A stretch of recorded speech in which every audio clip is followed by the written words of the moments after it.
Hi, everybody. This is Silvio Canto in Dallas, Texas on Tuesday, September the 14th, and welcome to our video commentary. I have a post over at the American Thinker today about men wrestling with women. Now, in reality, what we're watching here is you may be familiar with this new kind of wrestling. It's become very popular. It's not your traditional high school or college wrestling that we've seen in the Olympics or in high school events or whatever. This is kind of like everything is open. They kick, they punch. It's pretty crazy to say the least. I don't necessarily like it, but I know a lot of people enjoy it because it's very entertaining, but I personally don't like it. So they have a men's division and now they have a women's division. So men compete with men and of course women compete with women.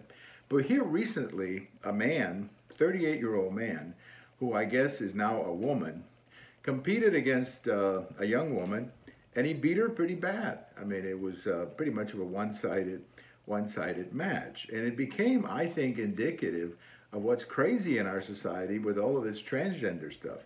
Now, it's one thing to say that a transgender person shouldn't be discriminated. I have no problem with that. I mean, no one should be discriminated. But it's quite another thing to say that a man who thinks he's a woman should now be playing sports with girls, especially in college or high school. We've seen events where, for example, boys are defeating girls in girls' sports. And not just defeating them, but taking away their scholarships and their trophies and so on. And here you have a man who's 38 years old, who's obviously bigger and stronger than the young woman he competed against, and he beat her pretty badly. I mean, it was a sad thing to see if you have any kind of sense of what a society should look like. So I don't know who in the world is behind all of this, but I think it's time for the feminists to stand up and say, we think that's wrong. We think it's wrong for a man who is pretending to be a woman to compete with girls in sports. I mean, I guess it's one thing for a man to dress up as a woman and go on in a business life or whatever. I mean, that's, I don't like it, but that's just the way it is. But it's quite another thing when you bring it to the sporting event and you have a man who's obviously stronger and more physically strong than a woman defeating women and winning trophies. I mean, I think it's pretty embarrassing.